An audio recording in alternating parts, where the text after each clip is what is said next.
ఏం చేస్తుంటారు? నేను బీటెక్ అవునా? Site engineer. Site engineer. Okay. ఇప్పుడు ఆంధ్ర ఎలక్షన్స్ లో ఎవరు గెలుస్తారు అనుకున్నారు మీరైతే? ఎవరు గెలుస్తారు అనేది అది ప్రజల మీద డిపెండ్ అయి ఉంది. జగన్ అయితే కంపల్సరీ రాడు. ఎందుకన్నా? అంటే ఆయన పరిపాలన మీకు ఏం నచ్చలేదా? ఆయన పరిపాలన ఏ జాబ్ వచ్చిందన్న స్టార్టింగ్ ఒక సచివాలయం తప్పించి వచ్చింది. ఓకే. అంటే మన వాలంటీర్ ఉద్యోగాలు ఇచ్చాం, సచివాలయ ఉద్యోగాలు ఇచ్చాం, అన్ని ఉద్యోగాలు కావాలని అడుగుతున్నారు. మీ ఉద్దేశంలో అవి అసలు ఉద్యోగాలనా? అట్లా విలువ ఉందా? వాటి విలువ అంటే ఇది లేనప్పుడు ఏం చూస్ చేసుకుంటారు భయ. ఓకే. వచ్చిందే కదా. మరి చాలా మంది మేము చాలా గౌరవంగా చేస్తున్నాము, వాలంటీర్ ఉద్యోగం ఎంతకన్నా గొప్ప ఉద్యోగం లేదని చెప్తున్నారు. అది వాళ్ళ అభిప్రాయం. అంటే 5,000 రూపాయలు సరిపోతుందా వాళ్ళకి?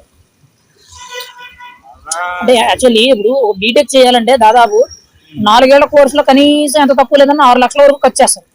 తక్కువ తక్కువ మినిమం వాల్యూ ఉన్న యూనివర్సిటీ నుంచి ఇంజనీరింగ్ పట్టా తీసుకోవడానికి కనీసం ఆ ఇంజనీరింగ్ చేసినాడో డిగ్రీ చేసినాడో మినిమం ఖర్చు పెడుతున్నాడు కదా, లక్షల్లో ఖర్చు పెడుతున్నాడు కదా. 5,000 రూపాయలు వాలంటీర్ ఉద్యోగం చేసి దానికి అది కరెక్టేనంటున్నా? వాళ్ళు చేసిన డిగ్రీకి అది వాల్యూనా? మరి అంత గౌరవంగా చెప్పండి. మేము వాలంటీర్ ఉద్యోగం చేసినందుకు మేము చాలా గర్వపడుతున్నాము, ఇలాంటి ఉద్యోగం చేయాలంటే మేము అదృష్టవంతులై ఉండాలంటారు. ఎందుకు మరి చేసిన వాళ్ళు కొంతమంది ఎందుకు మానేస్తున్నారు?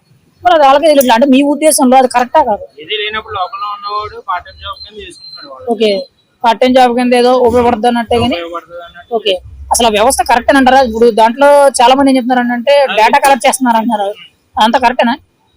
అది డేటా కలెక్షన్ అనేది గవర్నమెంట్ పరంగా చూస్తే ఓకే. కొద్దిగా చదువుకున్న వాళ్ళు ఉంటారు కదా, ప్రతిదీ చదువుకున్న వాళ్ళు తెలుస్తుంది, చదువుకోలేని వాళ్ళకి తెలియదు.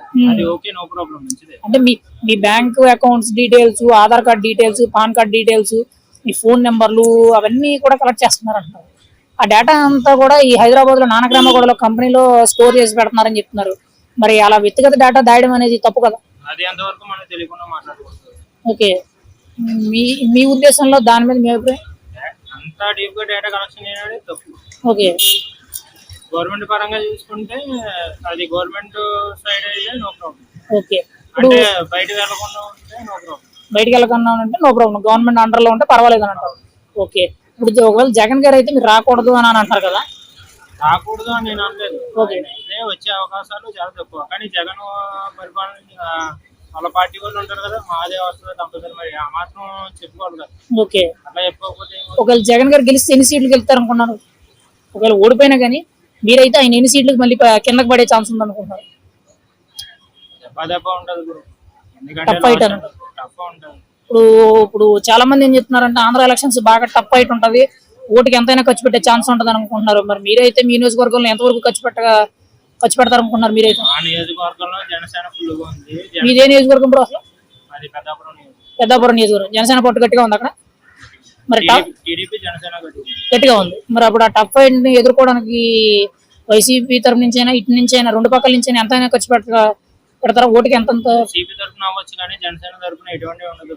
ఎందుకంటే అంటే ఖర్చు పెట్టేదే అనవసరం, ఎందుకంటే అది ప్రజల్లో ఉన్నారని చెప్పి జనసేన నిలబడి నిల్చున్నది. ఓకే. పెద్దాపురం ఎవరికి వచ్చిందన్న టికెట్?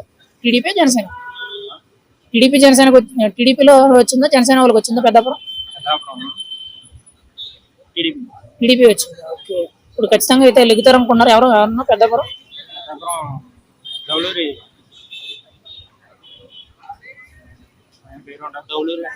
ఓకే. మీరైతే మీ నియోజకవర్గంలో ఏదో వస్తుంది అనుకుంటున్నారు?